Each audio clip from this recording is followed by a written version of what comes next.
আমার নাম রামকৃষ্ণ। আমি ফিজিওথেরাপি ছাত্র। আমার প্রশ্ন হলো, আল্লাহর আদম হাওয়াকে সৃষ্টি করার কি প্রয়োজন ছিল, অথবা এই বিশ্বজগৎ এগুলো সৃষ্টি করে কি উপকার পাবেন? আমার দ্বিতীয় প্রশ্ন হলো, সবকিছুই কেউ সৃষ্টি করেছে, তাহলে ঈশ্বর তাকেও অবশ্যই কেউ সৃষ্টি করেছে। আল্লাহ শব্দটার অর্থ কি? হ্যালো বন্ধুরা, চলে আসলাম নতুন আর একটা রিয়াকশান ভিডিও নিয়ে। এক হিন্দু ভাই ডক্টর জাকির নায়েককে প্রশ্ন করেছেন যে আল্লাহ তাআলা আদম ও হাওয়া ইসলামকে কেন সৃষ্টি করেছেন, তাদের সৃষ্টি করার উদ্দেশ্যটা কী।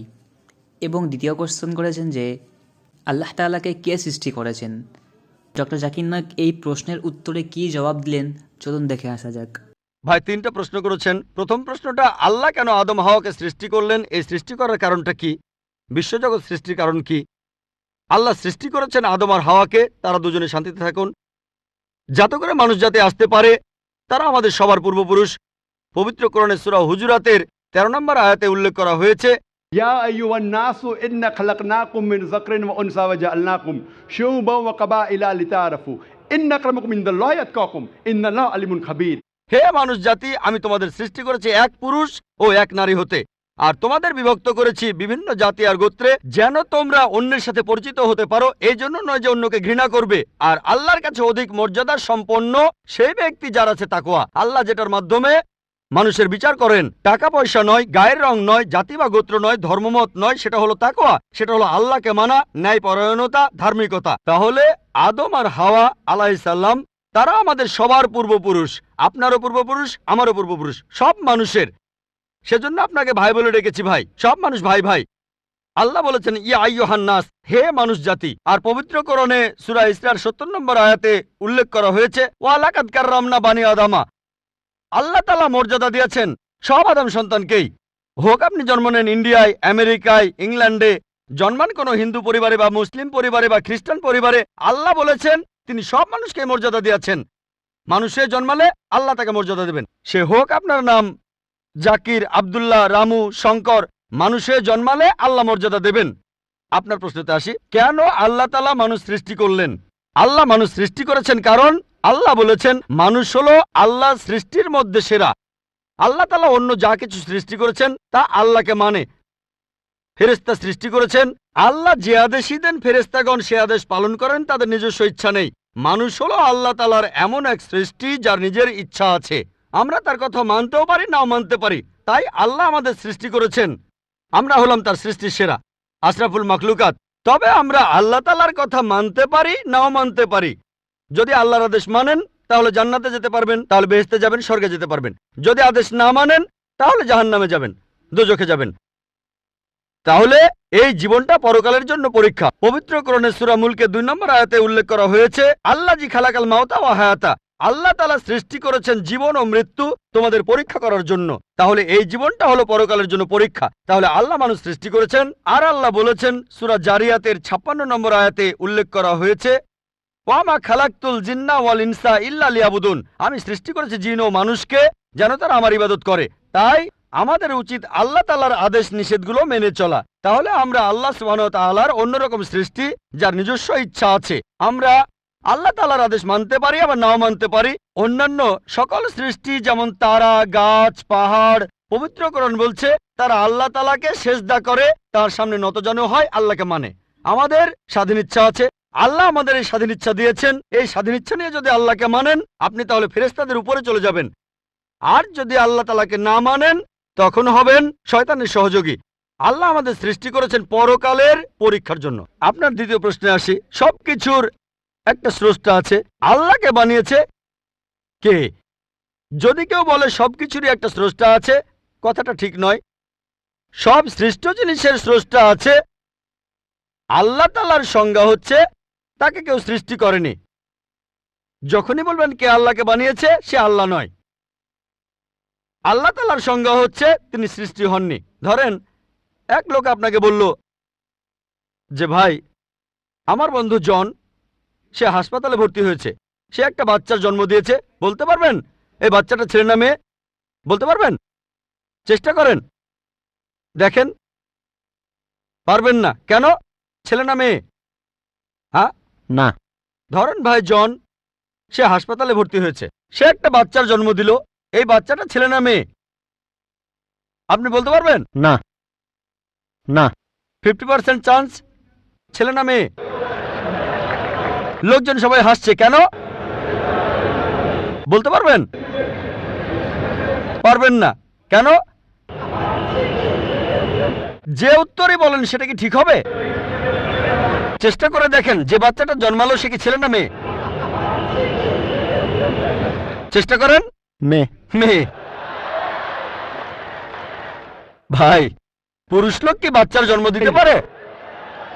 হ্যাঁ, এখানে আপনি ভুল করেছেন। একইভাবে ভুল করেছেন যখন বললেন কে আল্লাহকে বানিয়েছে।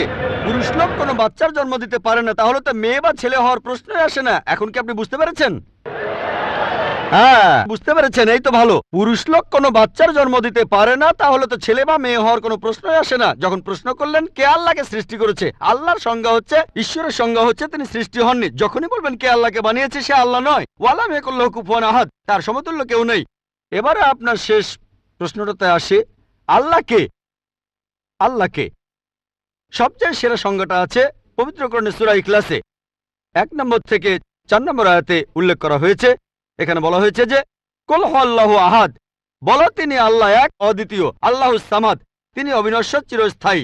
লাম ইয়ালিদ ওয়ালাম ইউলাদ, তিনি জন্ম নেননি, কাউকে জন্ম দেননি। ওয়ালাম ইয়াকুল্লাহু কুফুয়ান আহাদ, তার সমতুল্য কেউ নেই। এই হলো 4 লাইনের সংজ্ঞা আল্লাহ সুবহানাহু ওয়া তাআলার। যদি কোনো মানুষ, যদি কেউ বলে যে অমুক লোকটা আল্লাহ, সেই লোক যদি এই 4টা শর্ত পূরণ করতে পারে, আমাদের মুসলিমদের কোনো আপত্তি থাকবে না সেই লোককে আল্লাহ বলে মেনে নিতে। 4 লাইনের সংজ্ঞা, এটাই হলো ধর্মের লিটমাস টেস্ট। আল্লাহ তাআলার সংজ্ঞা প্রথমটা হলো কুল হুয়াল্লাহু আহাদ, বলো তিনি আল্লাহ এক, অদ্বিতীয়। আল্লাহুস সামাদ, আল্লাহ অবিনশ্বর, চিরস্থায়ী। লাম ইয়ালিদ ওয়ালাম ইউলাদ, তিনি জন্ম নেননি, কাউকে জন্ম দেননি। ওয়ালাম ইয়াকুল্লাহু কুফুয়ান আহাদ, তার সমতুল্য কেউ নেই। যদি হিন্দু ধর্মগ্রন্থগুলো পড়েন সেখানেও একই রকম কথা বলা হয়েছে, কুল হুয়াল্লাহু আহাদ। এটা পাবেন আপনাদের ছান্দোগ্য উপনিষদে 6 নম্বর অধ্যায় 2য় অনুচ্ছেদের 1ম পরিচ্ছেদে। এক্কামে বিদিতাম, ঈশ্বর মাত্র একজন, দ্বিতীয় কেউ নেই। দ্বিতীয় টেস্ট আল্লাহুস সামাদ, আল্লাহ অবিনশ্বর, চিরস্থায়ী। ভগবদ গীতা 10 অধ্যায়ে 3 অনুচ্ছেদ বলছে, আমাকে বলা হয় এই বিশ্বজগতের প্রভু, আমি জন্ম নেইনি, কোনো শুরু নেই। তৃতীয় টেস্ট লাম ইয়ালিদ ওয়ালাম ইউলাদ, তিনি জন্ম নেননি, কাউকে জন্ম দেননি। আর শ্বেতাক্ষেত্র উপনিষদে আছে 6 নম্বর অধ্যায়ের 9 অনুচ্ছেদে, নাচাই সাকাসিজ জানিতা নাচা দীপা, ঈশ্বরের কোনো প্রভু নেই, তার কোনো বাবা মা নেই। মহান ঈশ্বরের কোনো বাবা নেই, তার কোনো মা নেই। তারপর ওয়ালাম ইয়াকুল্লাহু কুফুয়ান আহাদ, তার সমতুল্য কেউ নেই। আর শ্বেতাক্ষেত্র উপনিষদে বলা হয়েছে 4 নম্বর অধ্যায়ের 19 অনুচ্ছেদে আছে। এছাড়াও যজুর্বেদ 32 অধ্যায়ের 3 অনুচ্ছেদে বলা হয়েছে, নাতাস্তি প্রতিমা আস্তি, মহান ঈশ্বরের কোনো প্রতিমা নেই, কোনো মূর্তি নেই, কোনো ছবি নেই, কোনো ফটোগ্রাফ নেই, কোনো ভাস্কর্য নেই। এটা কে বলেছে? যজুর্বেদ 32 অধ্যায় 3য় অনুচ্ছেদ বলেছে একই কথা, ওয়ালাম ইয়াকুল্লাহু কুফুয়ান আহাদ। যদি কেউ বলে যে অমুক লোকটা হচ্ছে আল্লাহ, যদি সেই লোক এই 4টা শর্ত পূরণ করে, আমরা মুসলিমরা কোনো রকম আপত্তি ছাড়াই সেই লোককে আল্লাহ বলে মেনে নেব। যেমন ধরেন, কিছু লোক বলে ভগবান রজনীশ হলেন মহান ঈশ্বর।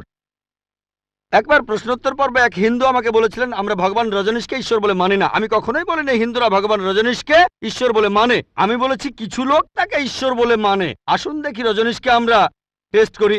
প্রথম টেস্ট হলো কুল হুয়াল্লাহু আহাদ, বলো তিনি আল্লাহ এক, অদ্বিতীয়। রজনীশ কি এক, অদ্বিতীয়? সেই কি একমাত্র লোক যে নিজেকে ঈশ্বর দাবি করেছে? এরকম অনেক মানুষই ছিল, আর এই দেশে হাজার হাজার লোক নিজেকে ঈশ্বর দাবি করেছে। রজনীশ একমাত্র নয়। তবে রজনীশ ভক্তরা বলে না না, উনি একটু আলাদা। এবারে পরের টেস্টে দেখি। আল্লাহুস সামাদ, আল্লাহ অবিনশ্বর, চিরস্থায়ী।